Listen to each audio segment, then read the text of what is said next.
Electricity কিছুটা mercury আর magnet দিয়ে তৈরি করেছিলেন পৃথিবীর প্রথম মোটর। কিন্তু ফ্যারাডে চিন্তা করছিলেন, আচ্ছা, যদি ইলেকট্রিসিটিকে মোশনে রূপান্তর করা যায় তাহলে মোশন থেকেও ইলেকট্রিসিটি পাওয়া সম্ভব। তো তিনি সিম্পলি কপারের তার নিলেন, একে পেঁচিয়ে কয়েল তৈরি করলেন।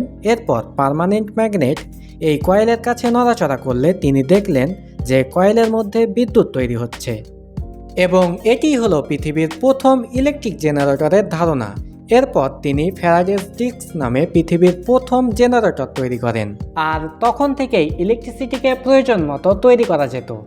এরপর ফ্যারাডে আরেকটি এক্সপেরিমেন্ট করলেন। তিনি আয়রন কোর এর দুই পাশে দুইটি ভিন্ন তামার তার পেঁচালেন। এরপর প্রাইমারি কয়েলে যখন ডিসি সাপ্লাই দিলেন তো সেকেন্ডারি কয়েলে বিদ্যুৎ তৈরি হচ্ছে। আবার যখন প্রাইমারি কয়েলের বিদ্যুৎ সাপ্লাই বন্ধ করে দিলেন তো বিপরীত দিকে আবার বিদ্যুৎ তৈরি হচ্ছে। আর এটিই ছিল পৃথিবীর প্রথম ট্রান্সফরমারের ধারণা। কিন্তু ফ্যারাডে জানতে চাইছিলেন ম্যাগনেটের চারপাশে কি এমন জিনিস রয়েছে যার কারণে কোনো কয়েলের চারপাশে সেই ম্যাগনেটকে নড়াচড়া করলে সেই কয়েলে বিদ্যুৎ তৈরি হচ্ছে।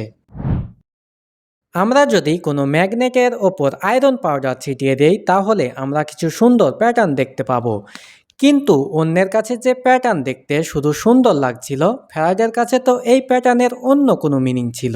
তিনি বুঝতে পারলেন ম্যাগনেটের চারদিকে অসংখ্য লাইনস অফ ফোর্স রয়েছে যা আমাদের চোখে অদৃশ্য, কিন্তু কোনো একটি কয়েল যখন এই ম্যাগনেটের লাইনস অফ ফোর্সকে কাট করে তখন কয়েলের ইলেকট্রন কিছুটা ধাক্কা অনুভব করে, যা ইলেকট্রনের প্রবাহ তৈরি করে, আর ইলেকট্রনের প্রবাহই তো হলো বিদ্যুৎ। আর এভাবেই কোনো ম্যাগনেটকে কয়েলের চারপাশে নড়াচড়া করলে সেখানে বিদ্যুৎ তৈরি হয়, এবং কোনো একটি কয়েলে সাপ্লাই দেওয়া হলে সেই কয়েলটিও ম্যাগনেটে পরিণত হয়, যা দ্বিতীয় কয়েলকে প্রভাবিত করে, এবং সেই কয়েলেও ইন্টারনাল কোনো কানেকশন ছাড়াই বিদ্যুৎ তৈরি হয়। কিন্তু একটি সমস্যা, ফ্যারাডের এই আবিষ্কার এবং লাইনস অফ ফোর্সকে সকলে মডার্ন ফিজিক্সের ভাষায় অর্থাৎ ইকুয়েশন রূপে দেখতে চাইছিলেন, আর এখানেই ফ্যারাডের সীমাবদ্ধতা ছিল। এবং তখনই ফ্যারাডেকে সাহায্য করার জন্য জেমস ক্লার্ক ম্যাক্সওয়েল এগিয়ে আসলেন। তিনি ইলেকট্রিসিটি নিয়ে ফ্যারাডের লেখা প্রতিটি বই পড়েছিলেন, এবং তিনি বিশ্বাস করতেন ফ্যারাডের ফিল্ড অফ ফোর্স আসলেই এক্সিস্ট করে। তো এর জন্য তিনি গণিতের ফর্মুলা তৈরি করতে লেগে পড়লেন।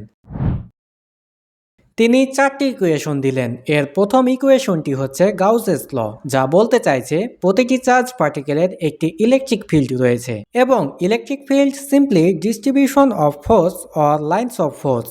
এখন ইলেকট্রন হচ্ছে নেগেটিভ চার্জ বিশিষ্ট, so they have an electric field. অপরদিকে প্রোটন হচ্ছে পজিটিভ চার্জ বিশিষ্ট, and it also has an electric field.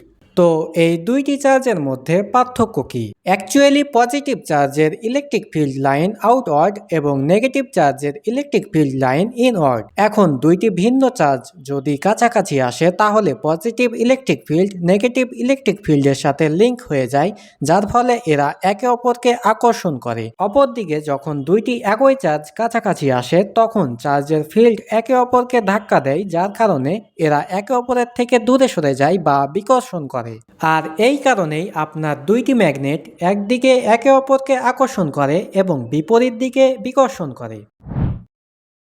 এর দ্বিতীয় ইকুয়েশনটিও হচ্ছে গাউসেস ল, যা বলতে চাইছে ম্যাগনেটের সবসময় দুইটি ভিন্ন পোল থাকে, অর্থাৎ একটি নর্থ পোল এবং একটি সাউথ পোল। এখন কোনো একটি ম্যাগনেটকে সিঙ্গেল নর্থ পোল বা সিঙ্গেল সাউথ পোলে আলাদা করা যাবে না। ইভেন যদি আপনি কোনো ম্যাগনেটকে মাঝ বরাবর কেটে ফেলেন তাহলেও এটি সিঙ্গেল নর্থ পোল বা সিঙ্গেল সাউথ পোলে রূপান্তর হবে না। এর প্রতিটি অংশ নর্থ ও সাউথ পোলে রূপান্তর হবে। যতবারই কাটেন না কেন এটি অলওয়েজ নর্থ ও সাউথ পোলে রূপান্তর হবে। তৃতীয় ইকুয়েশনটি হচ্ছে ফ্যারাডেস ল, যা বলতে চাইছে একটি ম্যাগনেটকে যদি কোনো কয়েলের চারপাশে নড়াচড়া করেন তাহলে সেই কয়েলে কারেন্ট তৈরি হবে। এর মানে চেঞ্জিং ম্যাগনেটিক ফিল্ড এর মাধ্যমে চেঞ্জিং ইলেকট্রিক ফিল্ড পাওয়া যাবে, যা ফ্যারাডে অনেক আগেই তৈরি করে দেখিয়েছিলেন। এখানে শুধু ইকুয়েশনে রূপ দেওয়া হয়েছে। শেষ বা চতুর্থ ইকুয়েশনটি হচ্ছে অ্যাম্পিয়ার ম্যাক্সওয়েল ল, যা বলতে চাইছে চেঞ্জিং ইলেকট্রিক ফিল্ড তৈরি করে চেঞ্জিং ম্যাগনেটিক ফিল্ড, আবার চেঞ্জিং ম্যাগনেটিক ফিল্ড তৈরি করে চেঞ্জিং ইলেকট্রিক ফিল্ড, এবং এই প্রসেসটি চলতে থাকে কন্টিনিউয়াসলি। ইলেকট্রিক এবং ম্যাগনেটিক ফিল্ড একসাথে কাজ করে, যার ফলে একে অপরকে পুশ করতে পারে, এবং এই ফিল্ড কনভার্সনকে বলে ইলেকট্রোম্যাগনেটিক ওয়েভস। ইলেকট্রোম্যাগনেটিক ওয়েভস তখনই প্রডিউস হয় যখন কোনো চার্জ অ্যাক্সেলারেট করে। এই ওয়েভস প্রবাহিত হওয়ার জন্য কোনো মাধ্যমের প্রয়োজন হয় না। যদি চার্জ ভাইব্রেশন করা বন্ধ করে দেয়, তাহলে ভাইব্রেশন এর মাধ্যমে যে ওয়েভস তৈরি হয়েছে তা চলতেই থাকবে। এই ওয়েভস থেমে যাবে না। এখন ম্যাক্সওয়েলের ইকুয়েশন বলছে ইলেকট্রোম্যাগনেটিক ওয়েভস একটি কনস্ট্যান্ট স্পিডে চলে, যা 3 লক্ষ কিলোমিটার/সেকেন্ড, এবং এটি কখনোই থেমে যায় না বা স্লো হয় না। ম্যাক্সওয়েল বুঝতে পারলেন এটি মিলে যায় স্পিড অফ লাইটের সাথে, যার স্পিডও 3 লক্ষ কিলোমিটার/সেকেন্ড। এরপর থেকে বোঝা গেল লাইট হচ্ছে ইলেকট্রোম্যাগনেটিক ওয়েভস।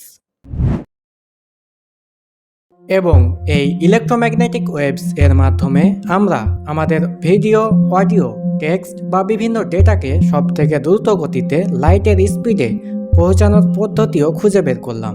আপনি আমাকে দেখতে পাচ্ছেন, আমার আওয়াজ শুনতে পাচ্ছেন, এই সব কিছু এইভাবে হয়।